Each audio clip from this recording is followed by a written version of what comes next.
fact, he has the perplexing challenge to resolve all of the issues involved. Now, it's true that he could have an aha moment, as I did, as a 16-year-old in high school, and realize all the problems and their solution in one fell swoop, at the snap of a finger. It's possible, but it's not very likely. That just, for some reason, doesn't happen so often.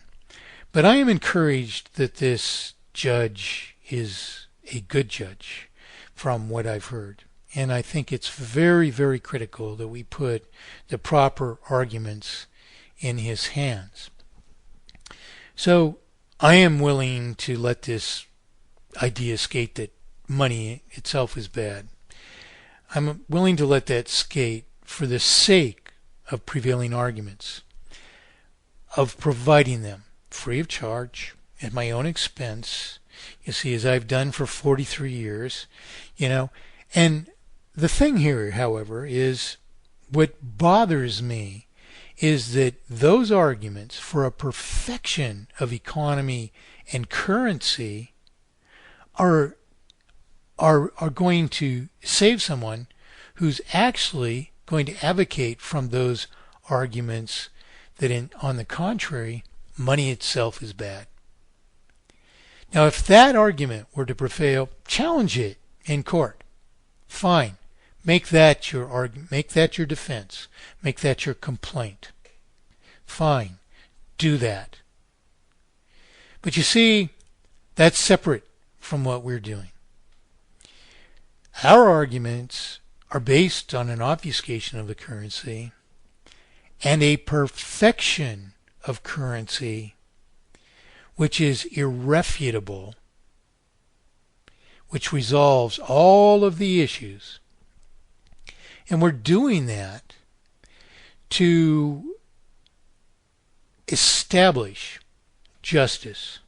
That is, to invalidate all law which is an offense to us, and to revise the body of law into the one possible body of law which can and will serve us. You see? And so we have totally disparate efforts here. Nonetheless, I'm willing and even somewhat enthusiastic about waging this battle with the full arguments. And the reason is that I can't allow someone somewhere to shoot us down, our set of irrefutable arguments, by arguing only a part of them. So let's review this. He's argued that he could, much as Darrell was arguing or asserting, that you could just offer your own irredeemable promise to pay in fulfillment of obligations for your house. Well, that's the very kind of thinking that results in this, to me, very hideous idea that money itself is evil. It's been taught for thousands of years that the love of money is evil. Which is a completely different thing. So this argument that you have a right to fulfill this obligation to the bank is a valid argument. Darrell wasn't providing that argument, and none of us would have prevailed without the arguments. So the arguments are indispensable. We are not going to get where we have to get without those arguments, which is why it's wrong simply to advocate to people, just as I have for 43 years. Indeed, I've said much the same thing, except I have provided the arguments, which is a wholly different thing. But you can't just tell people, oh, just write off your mortgage on a piece of paper and take it down and submit it to the bank. They have no idea what you're really, truly claiming. which seems to even to them to be a preposterous thing, and rightly so.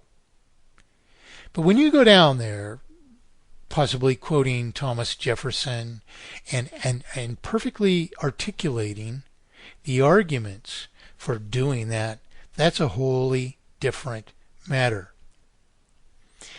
So there's a process to follow to succeed in all these issues, in prevailing in all these issues. And so what we really need to do is to understand this obfuscation of the currency, that the banks never give up lawful consideration, they falsify that into a debt to themselves, and then that without warrant or any justification whatever, they impose interest on property which is not even theirs and which is inherently retired from circulation when it's paid, instead of laundered criminally into the possession of the banks. That's the issue. Right there. That is the issue.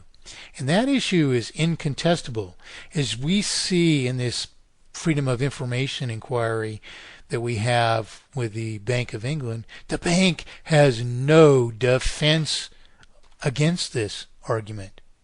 There's perfect certification of it right there. Not that it's conclusive in what the bank has provided, but that in the fact that the bank cannot provide it, refuses to provide evidence of a fact that it gave up lawful consideration, claims even, resorts to claiming that it would be too expensive to answer the question, which was even provided in a yes or no form. 3 letters or 2 letters could resolve the question.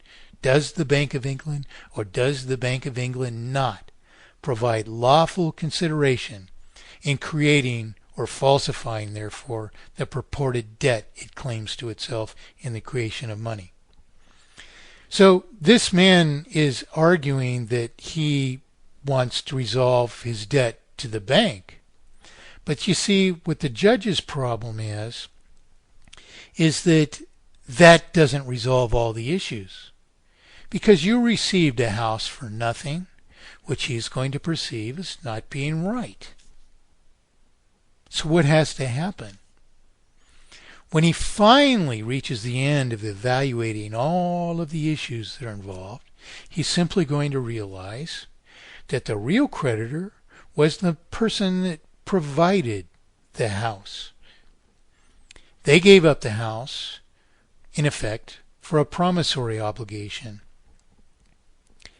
Now, that is the only real creditor. That party that gave up the house is the only real creditor. And being as they gave up the house for a promissory obligation, their need is to ensure the integrity of the promissory obligation. So that person then has to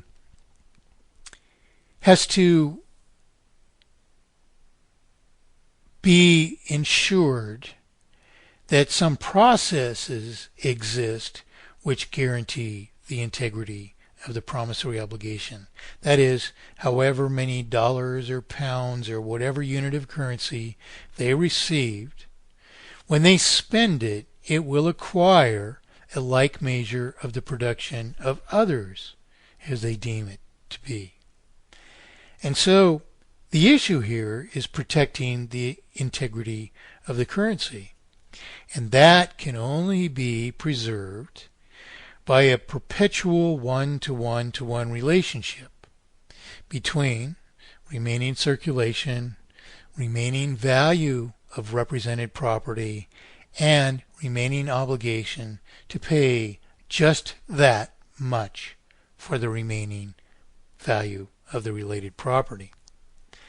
These are the only tools to ensure the integrity of the currency, all of which are fulfilled only by mathematically perfected economy, by its eradication of interest, and its obligatory schedule of payment at the rate of consumption or depreciation of the related property. So this and this alone resolves the issue of the creditor. Now the obligor, who issues their promissory obligation, and who is the real issuer of the money. The banks are not issuers of the money. They issue the money only when we issue a promissory obligation. As Michael said, the money was issued upon his signature. Well, that's not exactly true, and I'll get to that in a moment. But we are the issues of the currency because we are the issuers of our promissory obligation. All money in existence hinges on a promissory obligation assumed by the people. One person, however many people collectively, or all people altogether, or collectively, however. It matters not. But we still are the issuers of our money. The banking systems have been given the unauthorizable power to merely issue evidence or further representations of our promissory obligations, quote, money, unquote, and to obfuscate that into a debt to them. A wholly, wholly, wholly wrong thing. A monumental crime against all humanity, just that they launder the principal into their possession. Because, as this judge will eventually determine, however much deliberation he dedicates to these issues, the judge will eventually determine that the obligation remains for the obligor to pay and to retire the principal from circulation, in resolving all other issues at a rate of consumption or depreciation of the related property, just as I have preached for 43 years. That's what the judge will ultimately determine if he himself can invent mathematically perfected economy on the spot, in the hot seat, right now. Now, I hope to help him to do that. But the arguments, nonetheless, are arguments for a perfection of currency, not an eradication of currency. How are we to protect ourselves in an eradication of currency? It doesn't matter what this man thinks he's going to educate me, that he wants no just reward. He claims.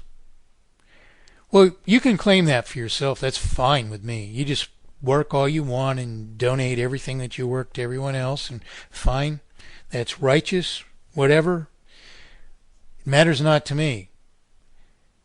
But some of us will want just reward for our production. That's our whole issue with this purported economy, this huge lie of economy in which the banking systems have been granted against every principle of representation, have been granted this unwarranted, ever unjustifiable power to merely obfuscate our promissory obligations into a falsified debt to the banks. And as if that falsified debt comprised property, due property of the purported banking system, subjecting it to interest, which in turn multiplies falsified indebtedness to the banking system, as we are forced to maintain a vital circulation by an implicit obligation to reborrow interest and principal that we pay out of circulation in the way of servicing any existent sum of debt, to reborrow that as new debt, with the principal we reborrow, thus reconstituting any former sum of debt, making it mathematically impossible to pay down any prior sum of debt, and with the interest that we pay out of circulation, having to reborrow that as new debt. It counted none against a former sum of debt.